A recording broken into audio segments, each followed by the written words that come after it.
तो guys finally अभी हम रुके हुए हैं मतलब थोड़ा सरट्ठा गांव में गाइस। और फाइनली गाइस अभी हम जा रहे हैं हमारी बाजी के घर पे, क्योंकि गाइस उधर मतलब हमारी भांजी रहती है, मतलब हमारी भांजी को बुलाने जा रहे हैं। और अभी तो मतलब इधर पे रुके हैं, थोड़ा सरट्ठा रुके हुए हैं और कमरिया जाने का गाइस, तो आधा रास्ते में हम लोग रुके हुए हैं। और गाइस अभी हमारे भांजी को जा रहा है बुलाने, क्योंकि गाइस हमारी अम्मी बहुत ही ज़्यादा जिद कर रही थी कि मतलब उन्हें बुलाकर लाओ, उन्हें बुलाकर लाओ। तो फाइनली उसी को बुलाने के लिए हम जा रहे हैं मतलब हमारी बाजी के घर पे। अभी बहुत ही मस्त हवा लग रहा है और यहाँ पे मतलब रुके हुए थोड़ा हवा खाने के लिए यहाँ पे है। और मेरा एक छोटा सा भाई है गाइस, लेकर जा रहे हैं मतलब बुलाने। तो गाइस अभी हम चलते हैं वहाँ पे, चल के आप लोगों को मैं दिखाता हूँ। फाइनली गाइस मैं पहुँच चुका हूँ, आप लोग देख सकते हो हमारी भांजी का कारनामा है।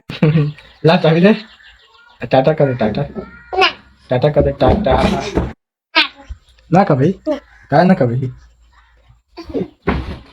अकेले जब जा अकेले जब केने बता पाला दूध नानी केने जब अच्छा एक ना ले जब आ तू जब कहाँ जब बोल रहा टाटा कहाँ जब बोल रहा ए हम चल अरे जो बता ए तू ना जो हम ना ले जब तो हम जब भी ना ले जब अच्छा हम नीचे अरे जो बता दे